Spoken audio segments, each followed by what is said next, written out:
Welcome students. एक बार पुनः है बीए पार्ट थर्ड के स्टूडेंट्स का राजनीति विज्ञान की कक्षा में स्वागत है। आज हम राजनीति विज्ञान के पेपर फेस्ट के जो विभिन्न राजनीतिक चिंतक हैं उनके बारे में जानकारी प्राप्त करेंगे।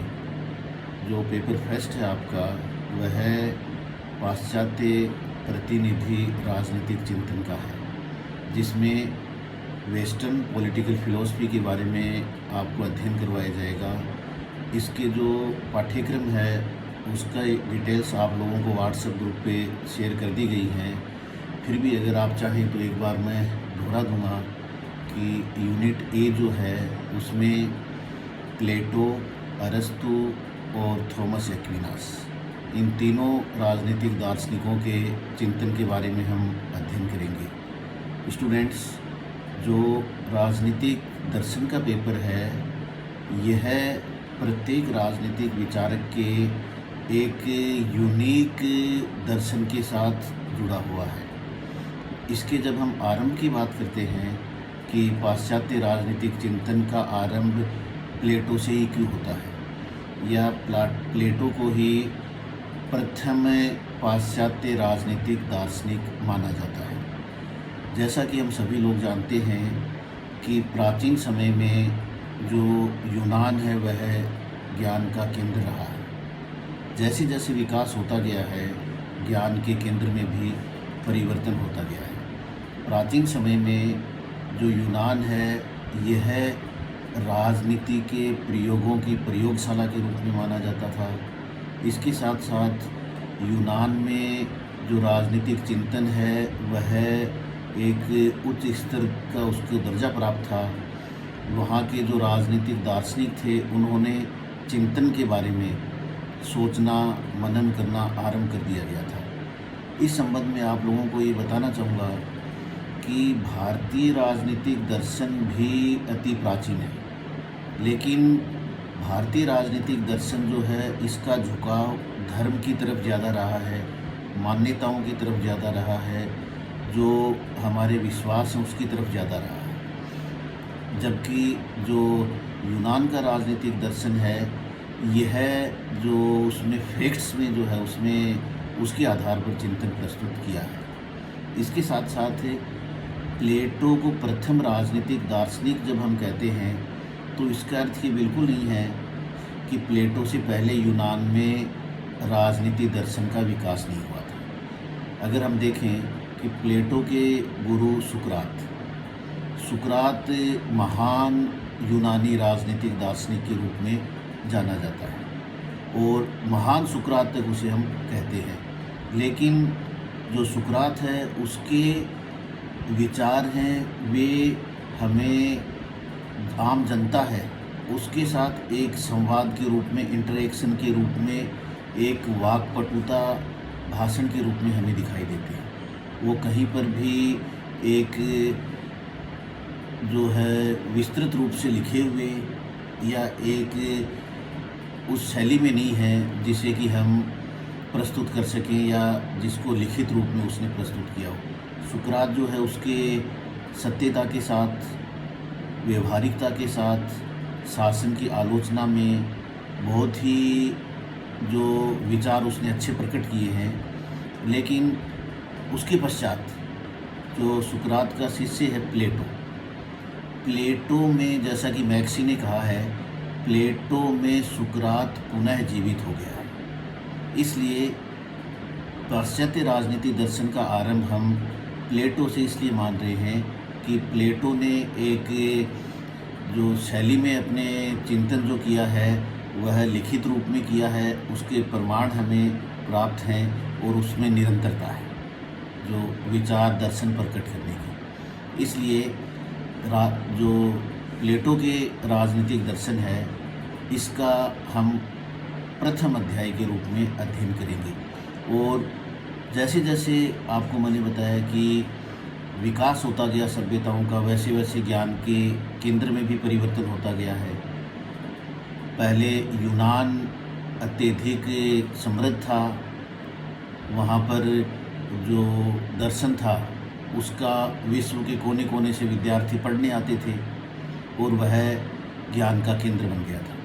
इसके पश्चात मध्यकाल में जब हम देखते हैं तो इटली ज्ञान का केंद्र बन गया। आधुनिक समय में ब्रिटेन ज्ञान का केंद्र बना, और जब वर्तमान समय की हम बात करते हैं तब अमेरिका है, चाइना है, यहाँ पर ये ज्ञान का केंद्र है।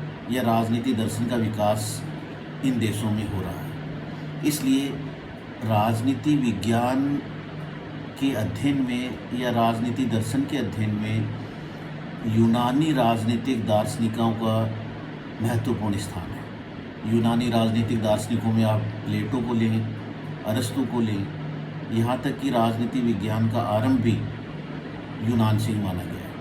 कि राजनीति, जिसे अंग्रेजी में पॉलिटिक्स कहा गया है, ग्रीक भाषा के शब्द पोलिस से बना है, जिसका अर्थ है नगर राज्य। यूनान के छोटे छोटे नगर राज्यों की शासन व्यवस्था का अध्ययन राजनीति कहलाता है। इसलिए स्टूडेंट्स, जो पाश्चात्य राजनीतिक दर्शन है, इसमें यूनानी दार्शनिकों का महत्वपूर्ण योगदान है, और इसी के अंतर्गत हम प्लेटो के बारे में अध्ययन करेंगे। प्लेटो प्रथम राजनीतिक दार्शनिक, पश्चिमी जगत का, पाश्चात्य चिंतन का प्रथम राजनीतिक दार्शनिक कहलाता है। और प्लेटो सुकरात का शिष्य है। प्लेटो पर सुकरात का बहुत गहरा प्रभाव रहा है। इस संबंध में आपके अध्ययन की सुगमता के लिए मैं एक दो बातें और बताना चाहूँगा कि प्लेटो के बारे में हम जब भी अध्ययन कर रहे हैं, सबसे पहले उसका जीवन परिचय, इसके पश्चात प्लेटो पर किन लोगों का प्रभाव रहा, प्लेटो की प्रमुख रचनाएं क्या हैं, प्लेटो की अध्ययन पद्धति क्या है, और इसके पश्चात प्लेटो के प्रमुख राजनीतिक विचार क्या हैं, उनका हम विस्तार से अध्ययन करेंगे। वैसे जीवन परिचय के बारे में मैंने आप लोगों के व्हाट्सएप ग्रुप पे नोट्स जो हैं वे शेयर किए हैं, आप उसे ध्यान से पढ़ सकते हैं। मैं आपको ब्रीफली प्लेटो के जीवन दर्शन के बारे में, जीवन परिचय के बारे में बताना चाहूँगा कि प्लेटो जो है उसका जन्म 428 ईसा पूर्व एथेंस में हुआ था, और राज परिवार में इसका जन्म हुआ। और प्लेटो प्रारंभ से ही राजनीति में जाने का इच्छुक था। प्लेटो का प्रारंभिक नाम अरिस्टोक्लेस था, लेकिन इसके शारीरिक बनावट के कारण, हष्ट-पुष्ट होने के कारण, इसके जो व्यायाम शिक्षक हैं वो उसे प्लेटोन कहने लगे, और प्लेटोन से धीरे धीरे प्लेटो के रूप में ये है इनका नाम विख्यात हो गया। इसलिए प्लेटो एक राज परिवार में, कुलीन परिवार में पैदा हुआ था। इसके अरिस्टोक्लेस से इसका नाम प्लेटो इसके व्यायाम शिक्षक ने रखा।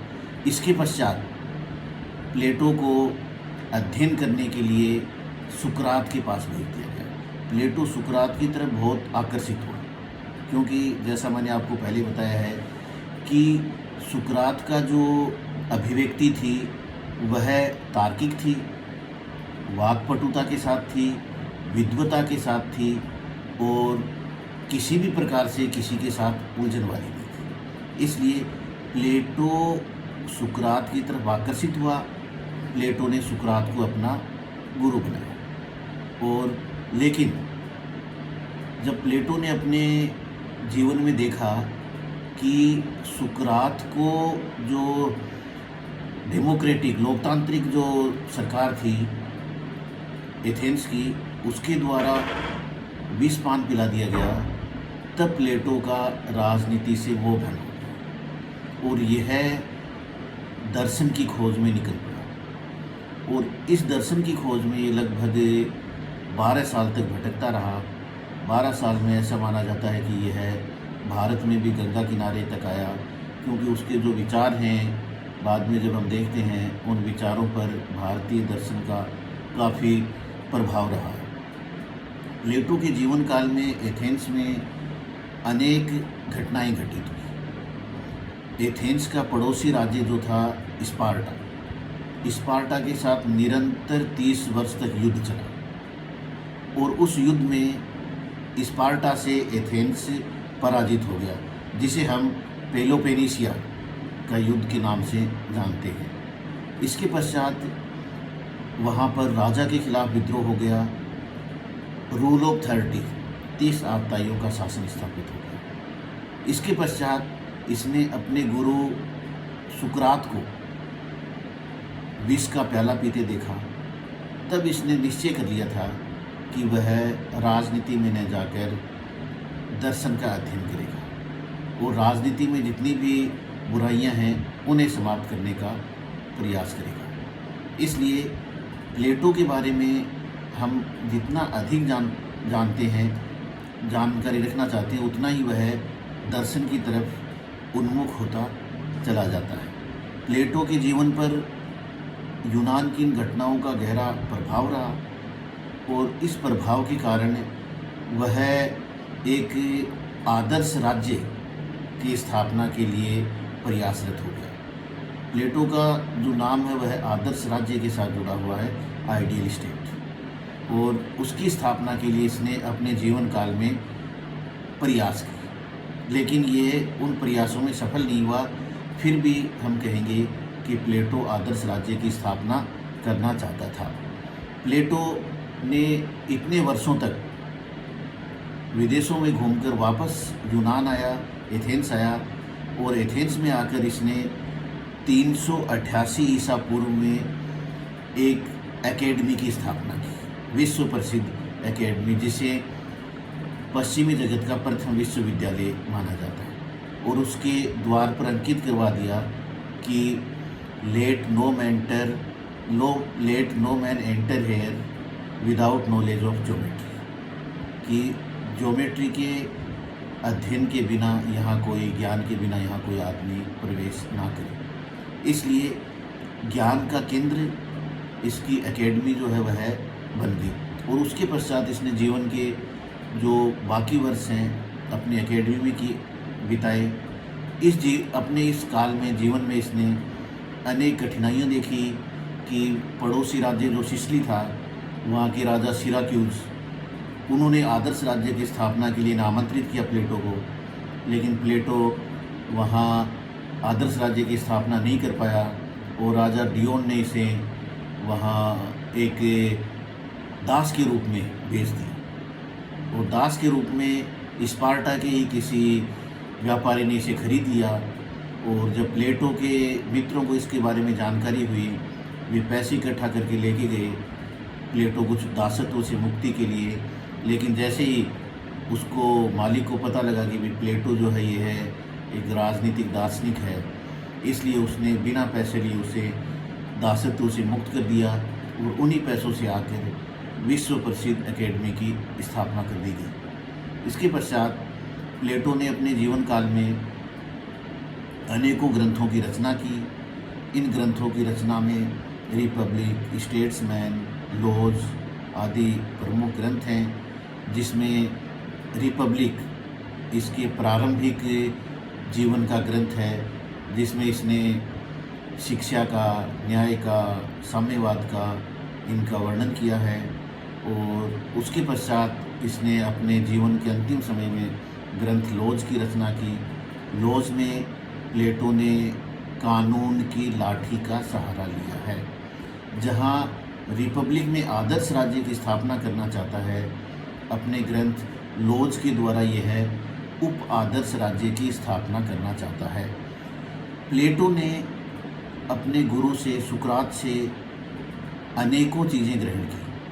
जैसा मैक्सी ने कहा है कि प्लेटो में सुकरात पुनः जीवित हो गया है। सुकरात का मानना था कि virtue is knowledge and ignorance is vice, कि सद्गुण ही ज्ञान है तथा अज्ञान ही पाप है। ये इसने सुकरात से ग्रहण किया। शासन एक कला है, यह भी प्लेटो ने सुकरात से ग्रहण किया।